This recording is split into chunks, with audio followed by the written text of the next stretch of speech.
Whosoever violated trust once loses it forever. Health by far outweighs all other blessings of life.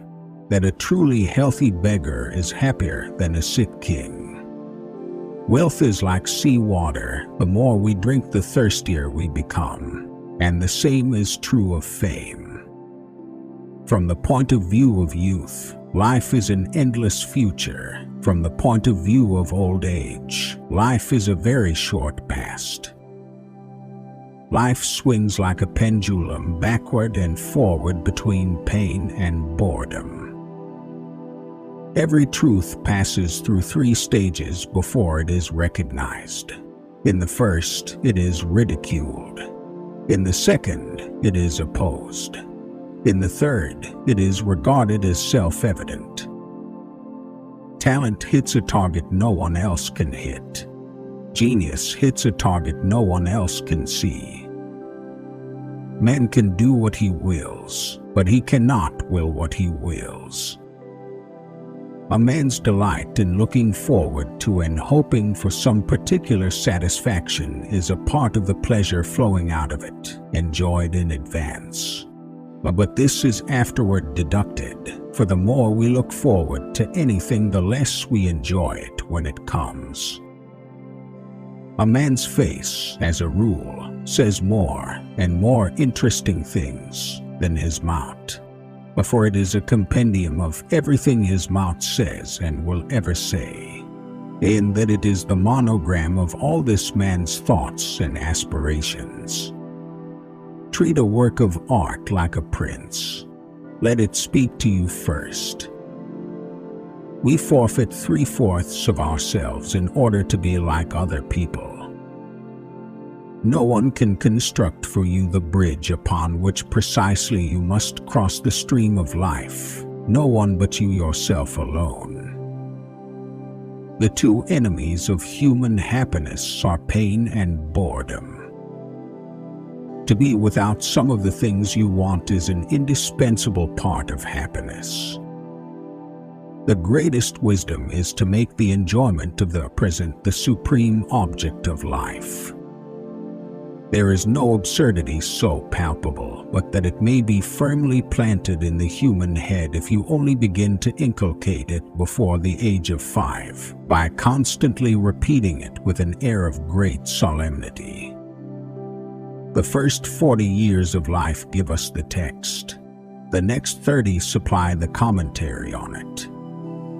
Change alone is eternal, perpetual, immortal.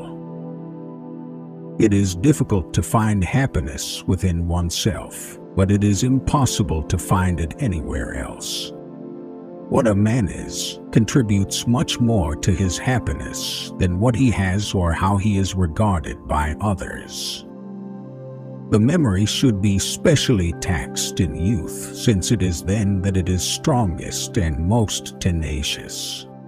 But in choosing the things that should be committed to memory, the utmost care and forethought must be exercised, as lessons well learnt in youth are never forgotten. A sense of humor is the only divine quality of man. A high degree of intellect tends to make a man unsocial. The person who writes for fools is always sure of a large audience. The closing years of life are like the end of a masquerade party when the masks are dropped. In our monogamous part of the world, to marry means to have one's rights and double one's duties. The greatest of follies is to sacrifice health for any other kind of happiness. Without books, the development of civilization would have been impossible. And they are the engines of change, windows on the world, lighthouses, as a poet said, erected in the sea of time. And they are companions, teachers, and the greatest source of inspiration. An unfulfilled desire is a constant source of unhappiness. The presence is the only time that any of us have to be alive, to know anything, to perceive, to learn, to act. to change and to heal.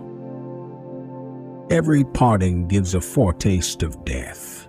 Every coming together again, a foretaste of the resurrection.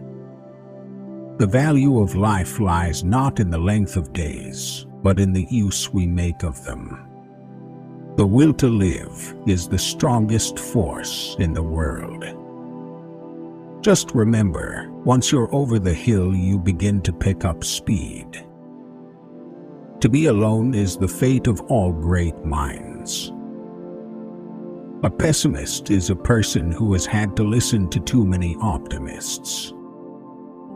Every man takes the limits of his own field of vision for the limits of the world. Intellect is invisible to the man who has none. A man's character is his fate. In the sphere of thought, absurdity and perversity remain the masters of the world, and their dominion is suspended only for brief periods. The safest way of not being very miserable is not to expect to be very happy. Hatred comes from the heart, contempt from the head, and neither feeling is quite within our control.